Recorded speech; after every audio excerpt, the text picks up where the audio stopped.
Just when you thought it was safe to remember the 90s. Well, it's still not. Let me explain.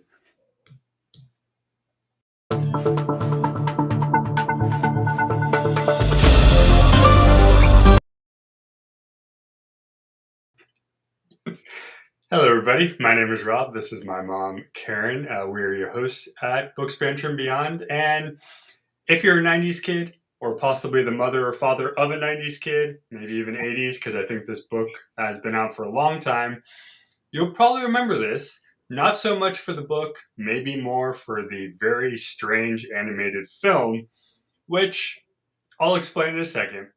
But with everything said, this is actually a very interesting book, and it's a book that if you haven't read, I believe should be read, even if the subject matter might be a little strange or scary for the people, for the kids that are meant to be reading this at the Who time. is it? What age is this for? What age did? So it is a kid's book. I believe it's kind of the general, maybe like 7 to 10 ish. Um, But to kind of clarify a little bit, as with many media, and you know me, I'm not a fan of visual per se, but somebody decided this would be a great thing to turn into an animated film for kids. And just like a lot of things, there are certain things that you shouldn't do. Yeah. In this case, visualize this. With that being said, though, the book does differ in terms of meaning than the movie would have, as it usually does. So, Watership Down by Richard Adams, is an adventure story that follows a group of rabbits as they escape their home in southern England, which is being threatened by human development. Led by the brave and wise Hazel, they embark on a dangerous journey to find a new place to live, but face many challenges along the way, such as predators, harsh weather, and even an evil rabbit named General Woundwort, because that just sounds like a nice guy you want to be, right? Oh yeah. Oh The yeah. novel is full of suspense, moments that make the readers might be a little scared, but the journey does involve a lot of emotion, physicality, and the need to rely on each other to basically survive the end. Which is a good message. I mean, that in It itself, is. you need to work together. And like I said, while there is some parts, with some scary, creepy things, overall, it is a very good book. This kind of goes up here with, say, Lord of the Flies, which again was another book made for kids. Hmm. But if you read it as an adult, there's a lot in there that is very non-kid friendly when you think about it. But when you understand the author's writing, Right. you'll bypass the fact that these books are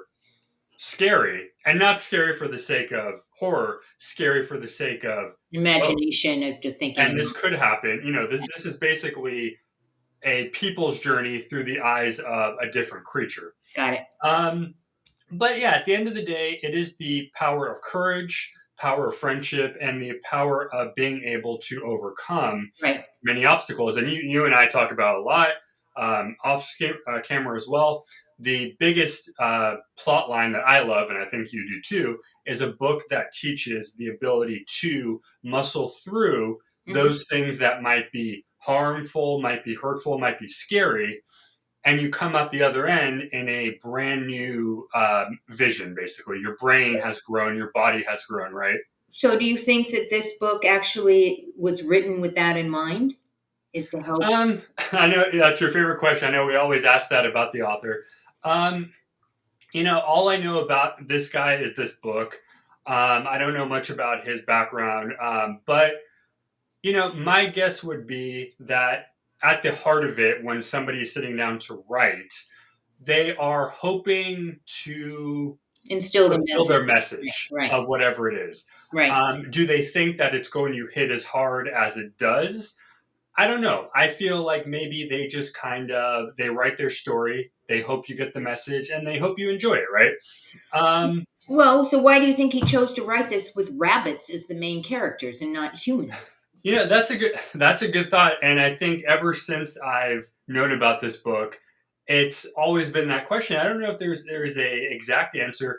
Rabbits in general are a kind of a skittish creature. They're an animal that you wouldn't expect to be at the forefront of an adventure, so to speak. So, in my mind, maybe he's playing off the idea of even somebody who normally wouldn't do this is able to. That's kind of the thought here. A rabbit is not something that I would think would be going into battle and facing off against foes. But Do at you the think end of it the book, yeah, the do you think ones who it makes it remain, right. so It makes it easier? Do you think it makes it easier for the reader to soak in the message because it's, after all, just a bunch of rabbits? And who doesn't like rabbits? yeah, exactly. I don't know. I mean, I think I don't know if you're familiar with the Redwall series. It's a series about it's a basically think of King Arthur, but if they were all animals, so badgers and weasels and rats and birds. There's a lot of people back in that time that wrote stories with non-human animals as the main characters. And not only was it kind of fun because it gave you a little bit of a fantasy and whatever, I think in a way it does allow readers who maybe are not comfortable with the idea of having to overcome a situation, Right, maybe it does make it easier to digest the book because they are rabbits. And yes, like I said, things happen and it's kind of sad, but I think at the end of it, the author is hoping that he's using a metaphor, that might be a good word, right, of what it means to tackle obstacles with a fluffy little bunny. I mean, it's hard to pick why, but right. I The feel like maybe dichotomy, it's an the, huh. the dichotomy of that. I mean, you've got this challenge, and then you've got, as you said, fluffy bunnies. So, do you think that the story itself does a good job teaching us that we should work together? Um, I mean, yeah, at the crux of the story, it's about a group. It's about a family group that has to survive to make it to the next place to basically continue on the lineage and everything. So yeah, I think at the end of it, you are shown that no matter who you are, no matter where you are, no matter what you do, if you have that bond, if you have that support system, whether it's your family, whether it's your friends, whoever, you are able to face those challenges much easier than, let's say, you're doing it by yourself. It would. It seems to me now. I have not read the book, and I you when you read it, I didn't know you were reading it, but it seems to me that this would be a great parent-child read together book. So that the parent has certain things that they take from it, that this is an analogy and it's this, Hmm. these are bunnies, because kids have a tendency to think concretely, right? And Correct. are there really rabbits that are doing, I mean, is this really happen? So this sounds like I mean, you read this on your own.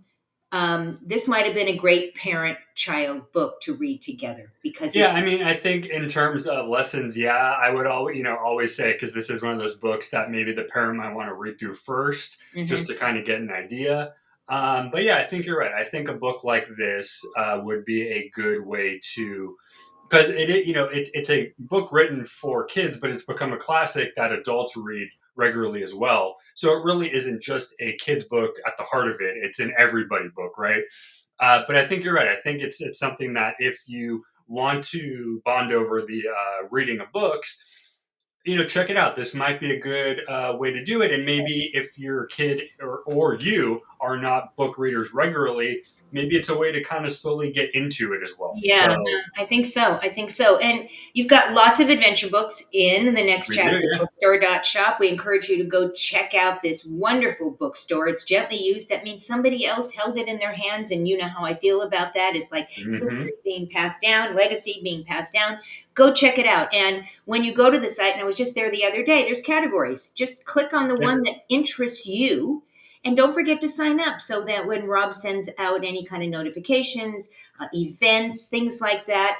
We've been not great in telling you to do that, but when you get to the website, go ahead and sign up as well. It doesn't cost to sign up, and it will also let Mhm. you know when really cool things are going to be happening.